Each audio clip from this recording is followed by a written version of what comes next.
Recording by Satrang studio Dobhi.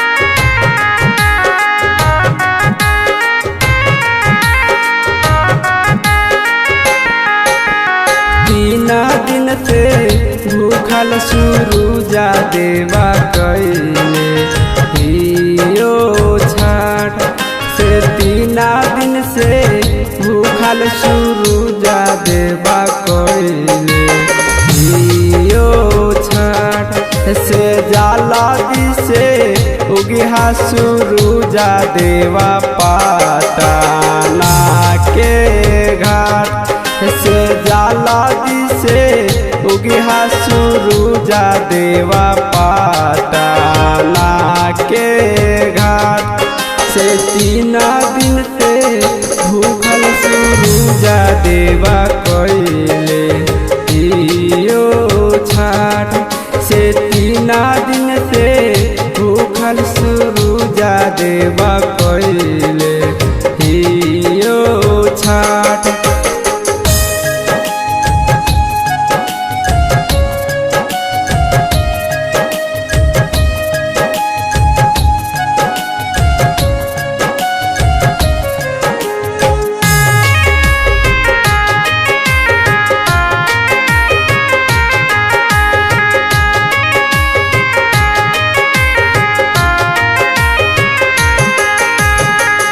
सासु ननदिया हमर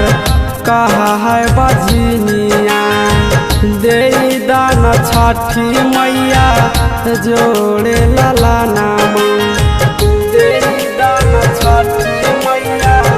जोड़े लला नाम।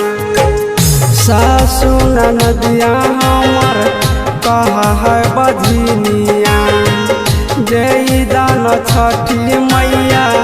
जोड़े लला नामा मारा हखिन ताना ये छठी मैया सारे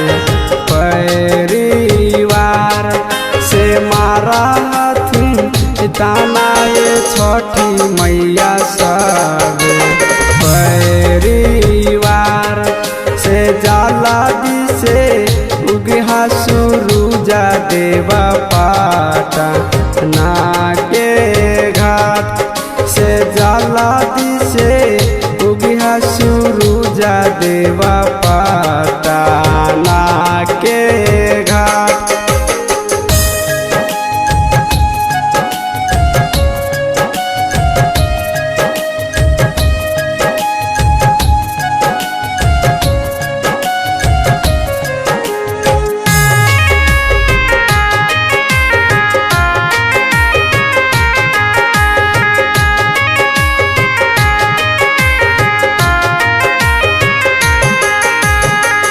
दे दान छठी मैया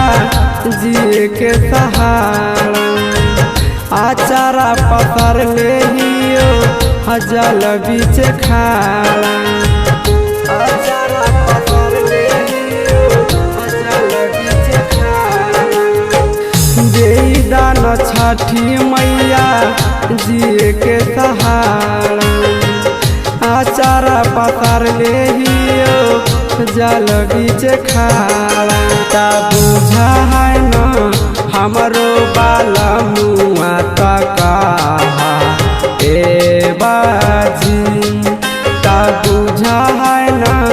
हमरो बाला मुआ तका ए बाजी से जाला दिसे